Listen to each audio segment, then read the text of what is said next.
Hi everyone, nice meeting you all again. Be safe, take healthy food. Well, we already saw some episode where you are little more aware of your computers before taking it to your service store or calling a technician. So I believe you are at least quite aware of your computers. So let us today get into a isolation part, like where you have issue, whether you have issue in your CPU, memory, hard disk or monitor. So today we are going to see practically how to do that. And before you confirm whether it is an internal issue, and before you call a technician or before you take to a service store, you can confirm where the issue is. So I'm here to help you for this session about this issue. Okay, let us get into that practically. Fine, I have a laptop here where I'm going to turn on.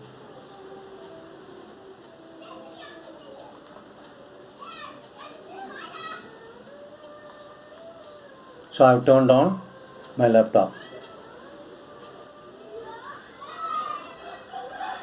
So it started booting. Booting means initializing.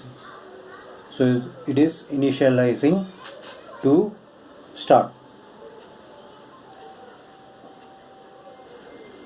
So what happens when you turn on the system? So actually it checks all your parts. Just like early in the morning when you get up, you do some exercise to make yourself fit, and you confirm that from head to toe everything is okay. So same thing here, there is an software known as POST, Power on Self Test, which completes by checking all your devices. Once it completes that test, then only it allows to pop up a message in your screen. Fine, now you got the screen, so it is confirmed that all your parts are okay. But still I have an issue. I am not able to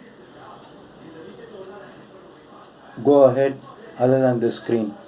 I want to confirm whether I have a display issue or any other issue in my CPU or other parts. Okay, how do I confirm? Okay, it's very simple, where your Microsoft or your computer manufacturers has done long before. So what you need to do is check your keyboard.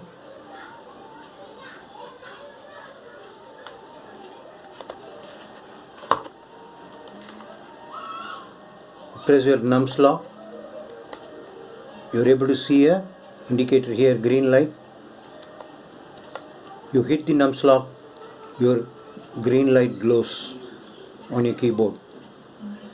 So this green light, if it is glowing, then you needn't have to bother about your CPU, your hard disk, memory, motherboard. You'll have to check only your monitor. Only your monitor. So how do I do that? Either you might be having a loose contact with your monitor, or you have a issue in your video adapter.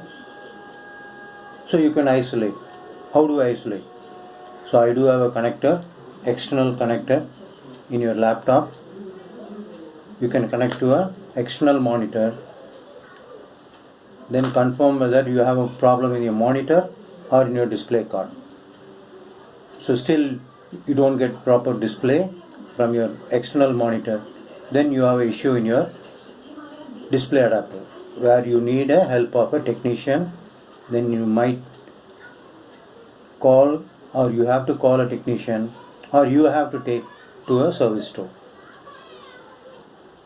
Well, so that's it.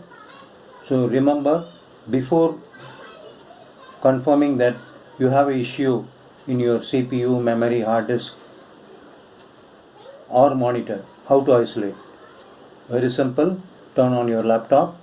Once you get a display, it says that power on self test, post test is okay, but still I do have an issue.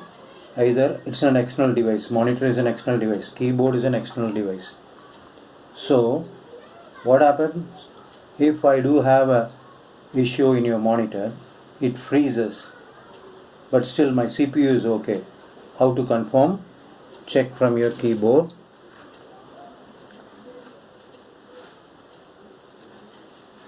Nums lock, hit the nums lock.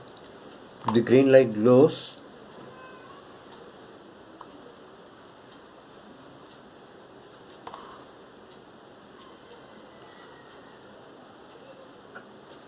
Hit again, it turns off. Hit again, it turns on. Once it is turning on, then you don't have any issue inside your CPU, memory, hard disk and other supporting ICs. You have only issue with your monitor, where you have to swap, or you mean to say you'll have to connect an external monitor and confirm, but still you don't get any display. What you need to do is, there will be an issue in your adapter, video adapter, so where you need to call a technician or take to a service store. Fine. Thank you so much. Meet you again, and we'll have a episode on your CPU and memory, how to identify what CPU is in your system computer and what CPU you can replace. That's what we are going to do. We are going to educate to you in your next episode. So people might be asking, sir, I have an i3 processor, can I upgrade to i5 in this same motherboard? No, that you need to know why. If you are going to replace an i5 processor instead of i3, of course you need to change your motherboard also. So blindly, if you go and ask, no, why don't you fix i5 in my i3 motherboard, i3 processor supporting motherboard. So an example, if you are having a bicycle and you want a TVS or a moped engine fixed in your bicycle, what happens? So same problem here, compatibility issue will be there. So I'll educate you in the next episode about your CPU, how to identify what CPU is in your laptop or desktop, how to check in that, so that you will be aware of all types of CPU in our next episode. Thank you. Keep going. Do well.